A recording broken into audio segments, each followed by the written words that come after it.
What is up, guys? You are tuned into the Casual Wrestling Monday Night Raw post show. I am your host, Nerdy D, and if you are listening to this, you are probably part of the CWC, and this is the show where we join together to ask and answer the biggest questions coming out of Monday Night Raw this week. But before we do that, do me a little favor, tap the like button. It only takes 2 seconds, and it lets YouTube know that you're listening, and it continues to grow the Casual Wrestling Army as we continue to chip away at the IWC stronghold over online wrestling conversation. Before we jump into it, a little bit of housekeeping. I am a little bit under the weather today.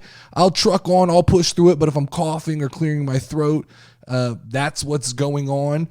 For the first time in a long time after today's episode on Discord and on casualwrestling.com, I am going to post all of the questions that I asked on today's episode so that you guys can answer those questions as well, and you can let me know what you think about the questions I asked this week. And lastly, there's a new shirt on casualwrestling.com. It is the Booking God t-shirt featuring Triple H based on last week's episode. I think I'm going to shoot to add a new design every week, kind of based on each episode. So the goal will be that there's a t-shirt to kind of commemorate each episode. Might be fun. Might get overwhelming. We'll see how that goes. So let's jump right into it. First question we always got to ask after Monday Night Raw is, what are your guys' thoughts on Monday Night Raw? Was it good? Was it bad? Was it eh? And I don't know this week. Maybe it's me feeling under the weather. Maybe I'm in a little bit of a funk. Maybe it was that SmackDown was so good last week, but something just felt a little bit off about Monday Night Raw this week. When I go back and I look match for match on the card, it looks fine. I can't pinpoint the exact thing that bothers me about Raw. And I go onto the internet and I check out Threads and X and my normal kind of hangout spots. And I see that there's the normal 50-50 split on people who like the show and people who hated the show. So I don't see everybody else trending in one direction or the other, but something wasn't vibing for me this week. And maybe it was just my expectations. This is a season premiere of Raw. I expect big things to happen. I expect us to kind of get off the normal. And it really wasn't that. It was really a lot more of the normal. And I know one thing. I know that whenever you replace Michael Cole with Kevin Patrick, that's never going to help my ability to get into the spirit of Monday Night Raw. But does an announcer really have that much sway over how much I enjoy a show? I don't really want to believe it, but I think it could be possible. Because if I go back and look, I think Pat McAfee used to bring my excitement level at least up 10% for every SmackDown. Now that he's gone, that element doesn't exist for me. But I don't think that's what it is. I'm not going to place all the blame on Kevin Patrick just yet. So then I got to move on. And I got to talk about, was it the crowd? Because, that was as far as crowds go, I like a good rambunctious crowd. That was as bad as it gets. I'm not even positive that half of the people there knew that they were at a televised wrestling show. Like, you have to respond and make a little bit of noise when things happen. They didn't react to anything. It was the most Oklahoma crowd that I've ever seen. When Jey Uso got up on the ropes and did his little, his hand thing, there was a lot of white-skinned motherfuckers that had no rhythm to keep up. And I'm just saying, it did not look like a crowd that was interested or knew what was going on. And so maybe that's why, but I still don't think that's why. Then I jumped to the option. The show felt predictable. It wasn't bad, but it definitely felt predictable. But that's kind of how Raw has been for the last month or so. We know we're going to get spoonful, a healthy dose of the Judgment Day, which we did. We know we're going to get some form of Jey Uso and Cody Rhodes, which we did. We know that they're going to try and save the day with a Gunther title match, which I think Gunther did his best to give us something entertaining. But I guess with 3 hours, I just expect more variety and more stories that go a little deeper than just, here's 3 minutes of this story. Here's 3 minutes of this story. I expect that we can move things along a little bit more. And I wonder if, because I'm not a fan of the actual X's and O's of wrestling, And that's what Triple H is deciding to do on Monday Night Raw. He's using that time to feature more in-ring stuff. I don't know, maybe does that turn me off a little bit? Am I turned off by more wrestling and less entertainment? DJ Wavy D in the Discord made a good point to me during Monday Night Raw that kind of stuck in my head. He used my own words against me. He said, all of this wrestling isn't meant for you. And I was like, that's right. That's something I've said on numerous occasions. But I'm starting to think that applies to most of Monday Night Raw when it comes to what I like to see on wrestling. With Triple H, taking over, I'm going to keep a close eye on how I feel about, Raw versus SmackDown. Maybe I'm a SmackDown guy. Maybe I have to come to terms with the fact I just like the blue brand. They're going to be moving over to USA. Maybe there's a little more focus on solidifying that brand, and there's become a separation in the last 2 weeks. But I don't think that has to be a knock on Monday Night Raw. I'll still watch Monday Night Raw. I'll still give my critique on Monday Night Raw. I'll give my honest opinions on what's happening. I won't let my expectations overwhelm my judgment when it comes to Monday Night Raw, but it might be best if I just recognize Raw's not meant for me. Maybe Raw is a little bit more of an IWC heavy show, and I just haven't recognized. I don't know exactly what it is, but there's definitely something after this week where I go, that wasn't for me. That show wasn't meant for me.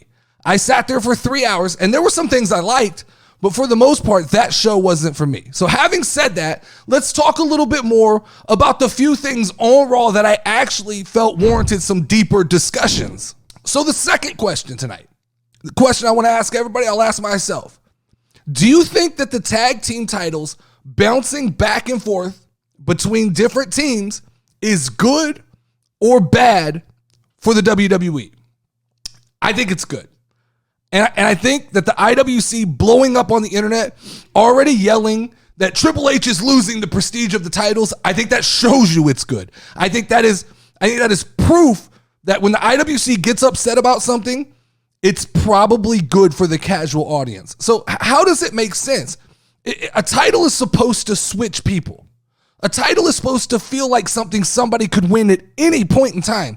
It adds a layer of realism to titles if they do jump around a little bit. I'm not saying every week the belt needs to change places, but it gives longer runs like Gunther and Roman Reigns. It gives more prestige to those runs when someone else can't put together 8 months of a title run, right? I think when Gunther drops the Intercontinental Championship, it should actually bounce around a little bit. It should show how impressive it actually was for him to be able to defend the title that many times and to hold the title for that long. I like the idea of these titles bouncing back and forth, especially between two people. I like the idea of the title going from Judgment Day to Cody to Judgment Day to Cody. It creates a rivalry. It creates a sense of importance between the two groups, and it adds a level of just equality to that wrestling, and Cody and Jay don't need the titles. Let's be real clear about that. For everybody who's overreacting to this, I said it when it happened. Those two guys don't need the title. I don't know why you put the title on them, but you did. But being in the title mix doesn't hurt anyone. The Judgment Day being vulnerable and not looking like a super dominant group, that doesn't hurt anyone. This is a reminder that not all factions have to be overwhelmingly dominant. They can be vulnerable. We can see cracks in the foundation, and that can actually make for more interesting storylines moving forward. This is my weekly reminder, though, to Triple H. This is why it's extra stupid to only have one set of tag belts with guys that have to hold two belts. The optics are so bad. I hope we are getting closer to fixing this problem because I absolutely do not like this. But I will say, I'm going to knock on Triple H for that. Now I'm going to come back with a backhanded compliment here. Triple H has done an extremely solid job of sneakily building up both shows' tag team divisions with teams that are cohesive, that make sense, and that we're actually starting to care about. And now if this sounds like deja vu, that's because last week on SmackDown, I talked about the same topic, But here we are on Monday Night Raw. I watched the show, and I'm seeing the same thing. You have Judgment Day, you have Alpha Academy, you have Imperium, you have DIY, you have the Viking Raiders, you have the New Day, you have Jay and Cody, and you have Jinder Mahal's team popping back up.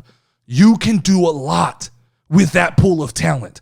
That is enough tag teams to warrant its own set of belts. Now combine that with the SmackDown teams that I talked about last week, and IWC is going to have to explain to me what they keep trying to tell me about how AEW has the better tag team division. Judgment Day, Alpha Academy, Imperium, DIY, Viking Raiders, New Day, Jinder Mahal team, Brawling Brutes, Pretty Deadly, Street Profits, Waller and Theory, LWO, and the OC. That's going to be tough to top, guys. That's a solid list of tag teams. That's enough tag teams to warrant 2 sets of belts. Now, I think the Judgment Day are ultimately going to drop the belts again. I think this time they're going to drop it to a team not named Jey Uso and Cody Rhodes in the very near future.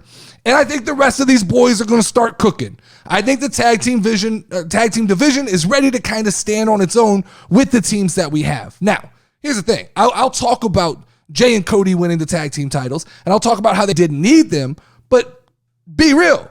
It made for a great headline at Fastlane, and I think that's all it was. And there's nothing wrong with that.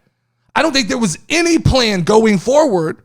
It was just a way to get people to talk after that premium live event. And that's the fun thing about booking. And I think we can expect this from Triple H a little bit. The unexpected doesn't have to have real consequences.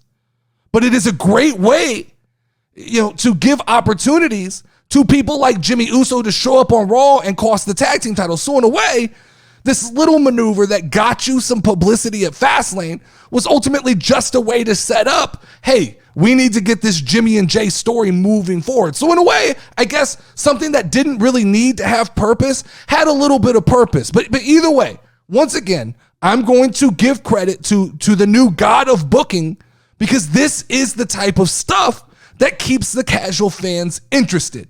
We like title changes. We like to see new people kind of rise to the top. And I like the bouncing back and forth. I know the IWC doesn't love it, but I think it adds that UFC level of realism that at any point in time, a title is always in danger.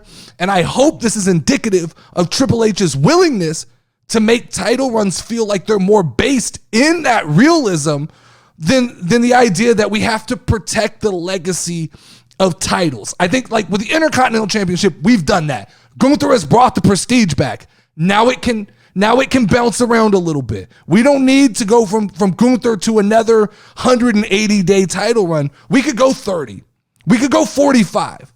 We can see that title. We can go 2-3 weeks. We can have that title bounce back and forth between Gable and Bronson Reed. However they want to do it, I'm just hoping that this booking is indicative of Triple H's willingness to be a little more sporadic with these titles. All right, so the next question I have for everybody is, does a fatal 5-way hurt or help Rhea Ripley's title reign?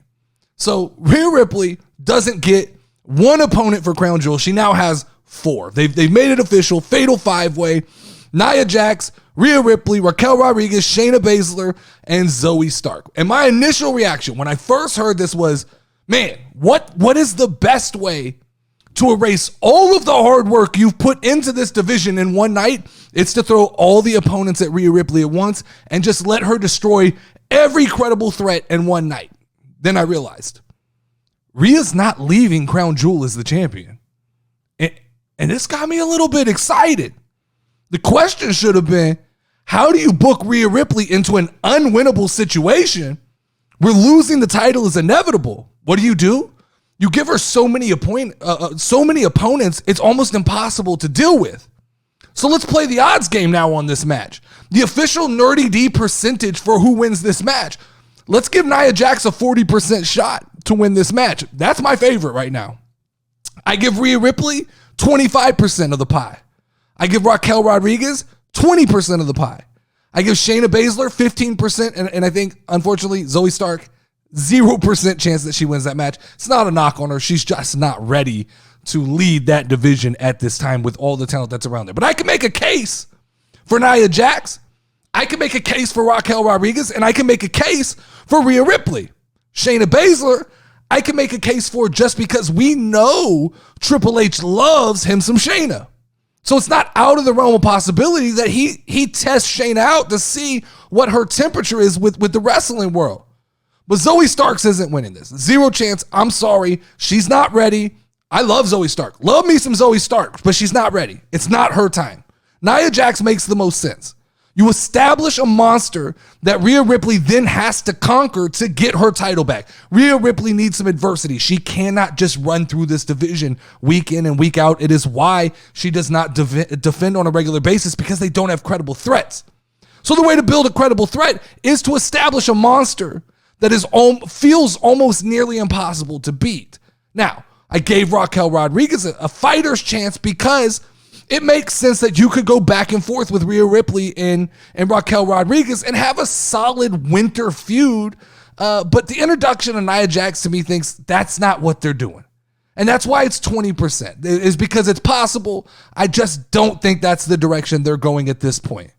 You know, and then you have the ever predictable booking that sees Rhea Ripley actually defeat 4 opponents. I just don't think that you stack the odds against Rhea Ripley like this unless you want to tell the story that she's outnumbered. Who does it really benefit? We know Rhea Ripley's dominant. We don't need to see her beat up every other credible person in your division this far ahead of WrestleMania. Like, we may be ultimately driving towards, a big match for Rhea at WrestleMania, but we don't want to go through the winter having no credible threats for Rhea Ripley. So the way you fix that is you have Nia Jax win this match. Now, the more I talk about this, the more it excites me and I begin to like it. It's different. We don't get fatal 5-way matches often. But here's the problem for this match. This is what I'm going to say. Mark my words on this. This match, these 5 people, these 5 individuals, this is either the best match of the night or this will be a complete shit show. There is no in between.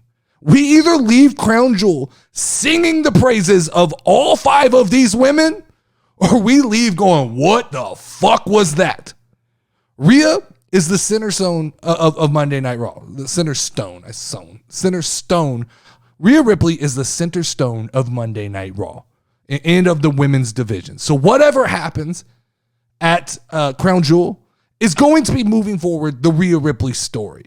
Rhea minus the title almost seems like a foreign concept to me at this point, even though she's only had it for like 8 months. It's not as long as it feels. This has felt like a lengthy title run, and 8 months is nothing to laugh about.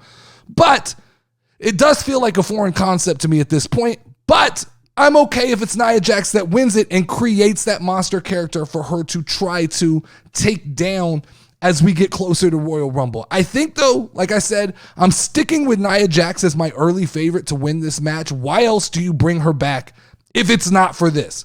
I still think that, the money play at WrestleMania is to do Rhea Ripley versus Bianca Belair. Now, I know that's not what's happening. I know that's not in the cards. I know it hadn't even really been talked about. But to me, that's the money match. And on the other side, I like Charlotte and Becky once again with the stakes kind of raised because of Charlotte's title opportunity to break records. And I know that's the wrong direction. I know that's not the way they're going. I know that doesn't account for people like Jade Cargill. I know more than likely we're going to get like Rhea Ripley and Becky Lynch and Bianca and Charlotte. But I'm just telling you guys kind of my preferred card as we start to think and talk about WrestleMania a little bit. And so my last question for the week about Monday Night Raw is, was Sami Zayn declaring himself for a world title shot with his promo kind of reassuring the audience that he's a world title caliber superstar? Lots to unpack here. I guess I kind of got to break this down into two things because it's kind of a twofold question. Number one, was Sami told to say that? Or did Sami go into business for himself with his opening promo and kind of let the world know, hey, this is what I deserve? And the second part of that question for me is Sami even still a world title contender, or has he cooled off too much at this point? When I first heard the line on Monday Night Raw, I don't even know that I thought too much about it I thought it was more of a throwaway line. I thought that promo was more focused at Sami talking about Kevin Owens and Jey Uso. And then the internet started to bubble up a little bit, and I went back and rewatched it, and I go, oh, okay, hold on. There might have been deeper layers to what Sami was saying. So to answer question number one, I'm guessing that this is a little bit of both. He might have been told to go out there and speak from the heart, but I do think Sami still feels a little bit slighted from what happened at Elimination Chamber. No matter how you feel about Roman Reigns and his title run, I think Sami Zayn thinks that was his opportunity to take the ball and run with it. And I think that he was trying to remind the crowd that, like, hey, remember how much you love me? I can get back there. But to answer the second part of the question, I think is a little more difficult.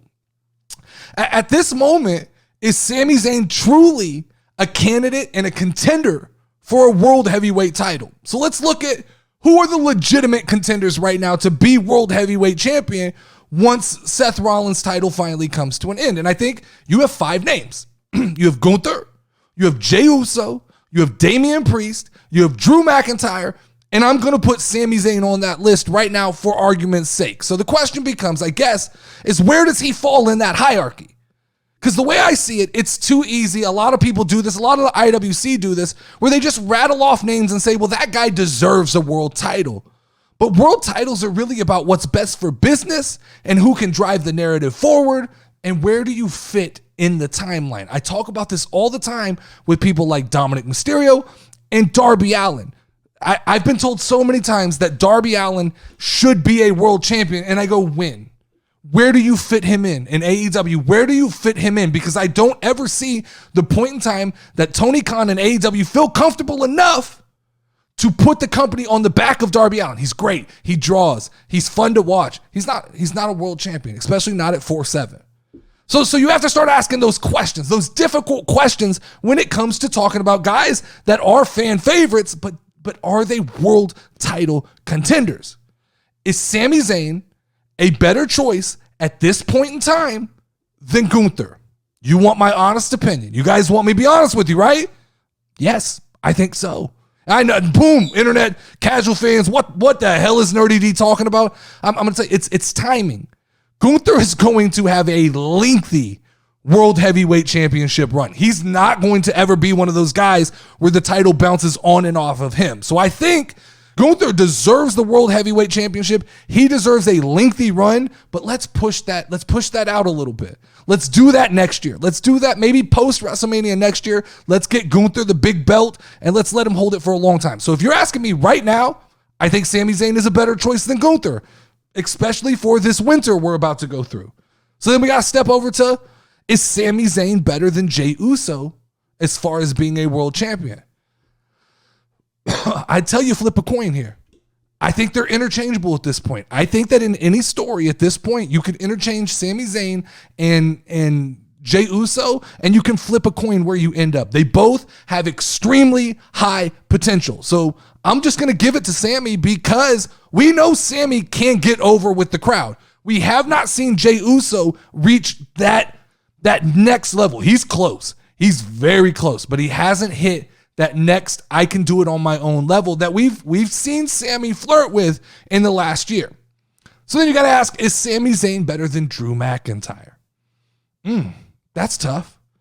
I think that the upside on Sami Zayn is actually higher than the upside on Drew McIntyre. I think, and this is just my thought, but I think that Drew McIntyre has peaked. We've seen the best of Drew McIntyre we're ever going to see. And I don't think that's a bad thing because that peak is extremely high.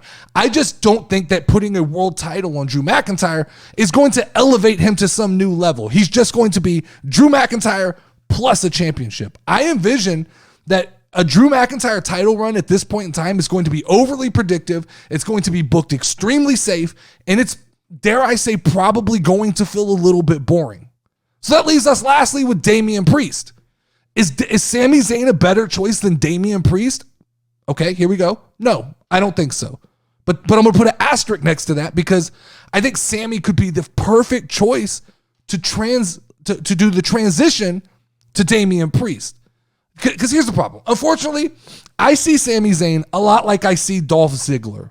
And I'm talking about the Dolph Ziggler in his prime. The crowd loves him, but he's a guy who just can't carry the strap long term. The company's just not going to do that. If you're asking me, I different opinion, right? Dolph Ziggler, fuck it. He should have had the title. He should have been the champion a lot longer. Same with Sami. I think if you ask me, I think they should have struck when the iron was hot. I do believe that at Elimination Chamber, he should have ended Roman's streak, and we should have just moved on and seen what happens. But I'm not a big records guy.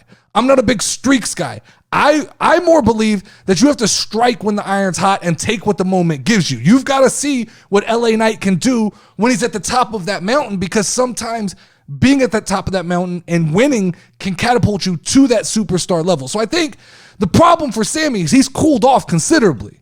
Like, he still gets a pretty decent pop, but it's 50% less than what it used to be, especially around Elimination Chamber last year. That was kind of the pinnacle. Then I think he was still pretty hot in WrestleMania, but after that, him and KO's tag team run was not as good as most people wanted it to be, and I think that he definitely began to cool off a little bit. Could he get it back? Sure, I think so. I think Sami Zayn works best in an underdog story. I think if you're really serious about Sami Zayn as a champion, then you have him dethrone Seth Rollins, maybe at Survivor Series, I don't know, maybe farther down the line.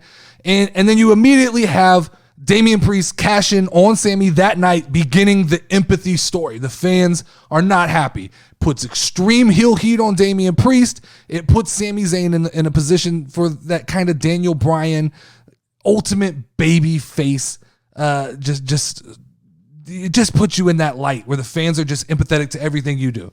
And then what you do is you start to climb back. You start having Sami struggle to get back to be able to get to Damian. You have all of these obstacles placed in his way until ultimately at a big event like SummerSlam, he builds up the ability to finally conquer someone like Damian. Now, problem with that, it kind of turns Damian Priest into a sacrificial villain, but ultimately that's kind of what heels are, right?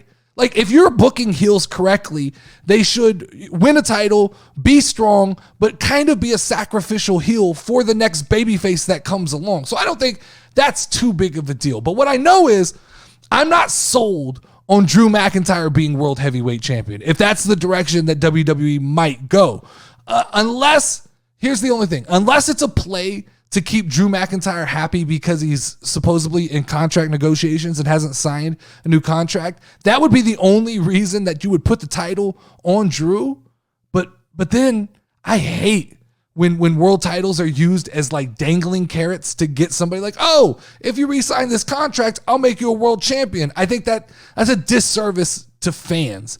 And the reality is, y'all know me by now, until Chicago comes and goes, and CM Punk does not show up, the money play, the play for the big ratings is CM Punk fighting Seth Rollins. That's it. That is the big money play. That is the play that wins the ratings. That is the play that buries AEW.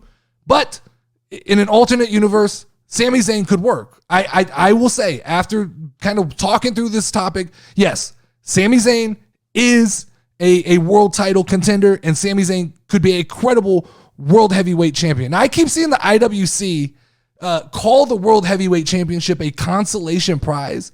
And I keep asking, what do you guys want WWE to do to counter that argument? Because I ultimately agree. I think that there is definitely a hierarchy to the titles right now. It goes undisputed, then world heavyweight, then intercontinental. But what do? It's hard to take that title and give it more prestige. My answer is that you have to go with the title structure that I suggested a few months ago, which is a 3-tier title structure for the heavyweight titles, and that is you give Roman, you elevate the undisputed to like a grand championship. You have the world heavyweight, and then you introduce another major title on SmackDown that will kind of compete on the same level as the world heavyweight. And so that ultimately kind of raises both of those titles to that next level. But I don't think there is a way ever again to create two titles the way you had when you had the Universal and you had the WWE title, even though I always argued with the IWC that even when you had those two titles, the Universal title always felt like it was just a slight level above the other title. So let's talk about some news. So it's come to my attention that Adam Copeland, Edge, I'm going to call him Edge. This is a casual wrestling show. We know him as Edge. Edge and Ricky Starks apparently already have some backstage heat based on the promo from Saturday Night Collision last week. So let me give my take on this. AEW has become, and maybe has always been, a rap battle. They would rather go out there and cut promos to bring each other down than cut promos to build up a story. And the IWC eats this shit up. They love it. You see them on Twitter, on Threads, on Facebook. You see them build this up and go, I don't know what was wrong with this. I don't see the problem with this. Here's the problem with it, guys. You might as well turn AEW into a reality show or a game show where you just let two guys battle and see who can cost the other guy his career the most. Imagine this. Imagine if in a movie where you have defined roles and you have a script and you know how this story is supposed to play out, if one actor just went off into business for himself and started to upstage other main characters and just tried to make the main character look dumb. Imagine that. The guy would be fired from the company. You would be reprimanded. There would be consequences. But now we look at this and we have Edge. Edge is supposed to be a babyface in AEW. That is the way he's being booked right now. And I don't give a fuck about what the IWC says about, well, AEW doesn't have real heels and doesn't have faces anymore. Yeah, that's why your show can't draw more than 500,000 fucking people. It's because it doesn't make sense. Storytelling is best when you have a good guy and you have a bad guy and they have defined roles and fans can cheer for either a good guy or they can cheer for the bad guy, but they know who is who. And when your top babyface takes a shot at one of the guys who's supposed to be a top heel in your company and takes that shot kind of outside of the fourth wall, that does nobody any favors. And I said this on the Champ and the Chick. All of us casual fans, including myself, we all thought that Edge was this company guy who was going to ride off into the sunset as a WWE lifer. Boy, we were wrong. Edge is clearly driven by his ego. He went to AEW because he wants to be the man. He's trying to recapture that early 2000s feeling of being the main draw. You don't throw shots like that at the guy across the ring unless you're trying to put yourself over. And so Edge is not there to put new talent over. Edge is over there to put himself over. Edge is not there to retire. Edge is there to win titles. Don't get it twisted. We were wrong. I don't understand taking shots at a guy across the ring because he has elements of a previous wrestler in his character. We don't do this in any other medium. We don't talk about actors that resemble other actors. We don't talk about Kobe Bryant in a way for wanting to emulate Michael Jordan. We don't discredit LeBron James because he plays a little bit like Magic Johnson. If a quarterback tries to emulate Tom Brady, we praise him. Why in wrestling, if a guy takes certain elements from another guy while he's figuring out his character, why do we jump on that and make that such a negative thing with LA Knight, with Ricky Starks, with all these guys who add these elements? And I don't want to jump to conclusions, but it feels a lot to me like Adam Copeland doesn't want these young wrestlers to succeed, that he came to AEW to prove he's that guy. Now, everybody, and by everybody, I mean the IWC, knocked CM Punk. But CM Punk came in with a plan to get guys over like Darby Allin, to get guys over like Ricky Starks. He just needed time. How does Edge's promo help AEW? IWC, I need you guys to step in here and let me know. Yeah, so it creates some headlines, but those headlines are the same headlines that feed the narrative that AEW is a complete shit show. It doesn't build up the heel in the story. It actually makes him look bad, and it makes Edge to the casual fans just look like a disgruntled has-been to me. And so the casuals are going to continue to point fingers and laugh and go, ha ha ha, AEW is stupid. That's what happens. The IWC may not see it, but casual fans, that's how we perceive what's going on inside of your company. And the problem here is that nobody within AEW has a big enough set of balls to pull Edge to the side and say, not the time, not here. When he gets to the back, say what you need to say. But out here on TV, on live television, we don't do that. We are trying to build up Ricky Starks. We are trying to keep Ricky Starks in AEW. But the problem is that the IWC, a lot of the guys in AEW, they all get off on this rap battle kind of alpha tear each other down promo style mentality that absolutely does not play well with casual fans. Except they all love that until someone like CM Punk comes along and he shoots back at a guy like Adam Page and he does it better than they do, and they all cry that CM Punk is out of control. This is just a taste of your own medicine, AEW. AEW would make a better reality TV show than a wrestling company at this point. That's fact. Second story, Kayla Braxton claps back at IWC fans. So Kayla Braxton clapped out against some of the IWC, which I'm never mad when people clap at the IWC, but I do have to dissect what she said, because while I think she was right on a couple of things, I think she might have lost focus on a couple of the shots that she took. So I wanted to talk about the quote and kind of break it down. So Kayla says, IWC, you insult our work, our bodies, our personalities, etc., while we present a craft that we've perfected and we get paid to do so that we can entertain you week after week. The minute we bark back, you call us intolerable, and some of you are laughable, except you're not funny. So let's break down that quote. Let's break down the first part of that quote. And I'm sorry, Kayla, but here's the problem. Critiquing is part of everything. Movies, sports, music, that's inevitable. It's going to happen. Anything that is funded by people paying to watch or listen to a product, they're going to create it. So honestly, that's part of every job, even restaurants, and that's what Yelp exists for. That's what Google reviews exist for. So this idea that no matter what you do and how hard you work at it, people can't critique it, that's wrong. You can't, I understand. And I understand the way they go about it might be wrong, but you can't just call for them not to critique it. The truth is, you have to decide quickly as somebody who is in a spotlight whether you're going to let the voice of strangers affect you or you're going to ignore them. That happens even on like podcasts, right?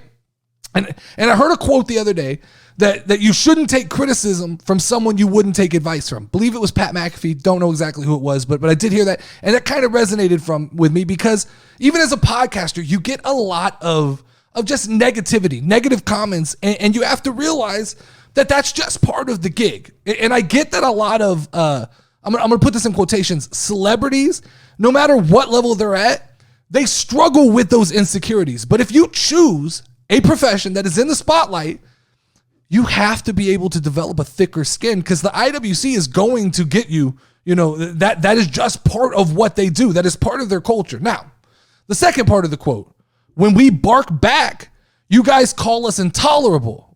So here's the problem, Kayla. When you bark back, you're giving them exactly the reaction they wanted. Have you met the internet? Have you met the IWC? It is full of a bunch of victim mentality motherfuckers. The IWC thrives on the victim mob mentality. They will talk shit. They will knock down the casual fans. And then when the casual fans come back, they go, why you guys can't just be happy that wrestlers get to go to whatever company they want? They always have some kind of excuse to back up the bullshit that they started in the first place. They thrive on the victim mentality. It is why this show and the people who listen to this show identify as casual wrestling fans and not as IWC. Because we're able to understand when we're right, when we're wrong, and it's never personal to us. So I was fine. I'm fine with Kayla Braxton's quote. I thought there was nothing wrong with what she said. I think it's a little misguided, but that's okay. Kayla Braxton gets to say whatever the fuck she wants, and we all have to be okay with it. Here's the problem. It's when she came back and followed it up with a second quote, trying to almost like somebody in WWE got to her and made her kind of follow up. And she said, I don't come on here looking for negativity. The world is effed up enough and divided as it is. I try to make my feed a positive and humorous space, though I appreciate a good tease. I could do without the ones loaded with ill intent. Just wish we could all be nice to each other. Why does she need to qualify her opinion? I don't get that. Someone must have told her, or she felt bad. I get it. She's probably a nice person and felt bad. I'm not a nice person. I'll say what the fuck I feel. That's the internet. That's what the internet does. That's how the internet's always going to be. And you just have to leave it if you don't like it. I left TikTok because that's a toxic wrestling community. All they want to hear is negativity. I would put up thoughtful videos with thoughtful insight, nothing. No views, no comments, nothing. I'd post one negative video, one negative rant, 100,000 views, tens of thousands of comments, everybody bitching and complaining, talking shit. That people just love negativity. They thrive on it, especially the IWC and Twitter. I don't have a lot of experience with Twitter because I don't like Twitter. I think it's an echo chamber for people to just write. Everybody on Twitter is trying to do one thing. They're writing something to get noticed or to get a reaction. It's not their real thoughts. They take those 140 characters and they're trying to devise something that gets a reaction because that's the only way to succeed on Twitter.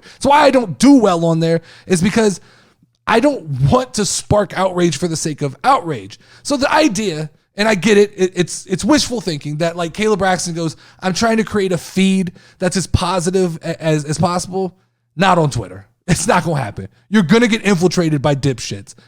Like I'm trying to create a chill place for real wrestling discussion.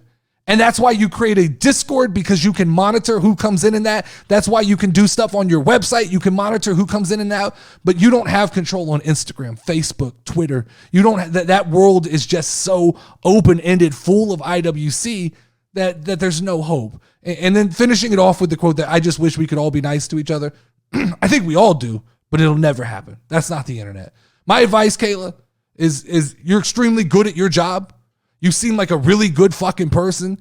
Just ignore the internet. Just ignore the IWC. 99.9% of the negative comments and posts are built from jealousy. Like that's the problem. What you have to really realize is ultimately when you dig down to the bottom and you get to the reason that they say what they say, they're just not happy with themselves. It has nothing to do with you. You're good at your job. You're a good person. You are trying to make the internet a better place. And they just are never going to accept that. Last story of the day, the USA Network is getting in on the fun by teasing CM Punk's return. So at this point, fuck all though. Fuck everybody. All this trolling shit, y'all are playing with my emotion. Like, you got people in WWE, you got partners at WWE, everybody's teasing CM Punk. You guys, you got to quit. Like, I'm going to have a heart attack.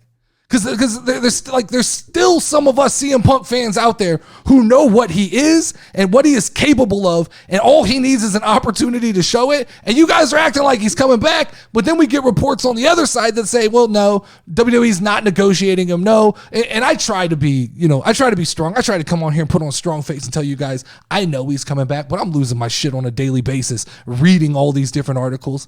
And then you have Seth Rollins who teases me. You get Shinsuke Nakamura who's teasing me. You get Roman Reigns who's teasing me. And now the USA Network is jumping in teasing me.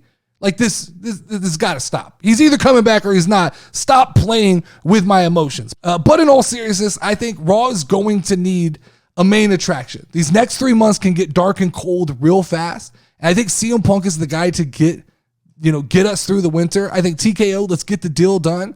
And let's enjoy the winter of Punk. That's all I have for you guys this week. Make sure to watch the Casual Wrestling Podcast every Thursday night, the Champ and the Chick every Monday night, the SmackDown Post Show every Saturday night. Hit the like button, share the episode with someone you know. Casual Wrestling merch is available on casualwrestling.com. Check that out, and until next time, keep it casual, my friends. I'm tapping out. Step in the ring, if you ready, let's go. Ay, Casual Wrestling Community Show. You already know, talking WWE. Keep it rolling and hosted by Notorious Nerdy D. Dope show that you gon' find. Tune in cause it's online. Hit 'em with a figure 4 leg lock, power driver or clothesline. We bringing that heat like for show. But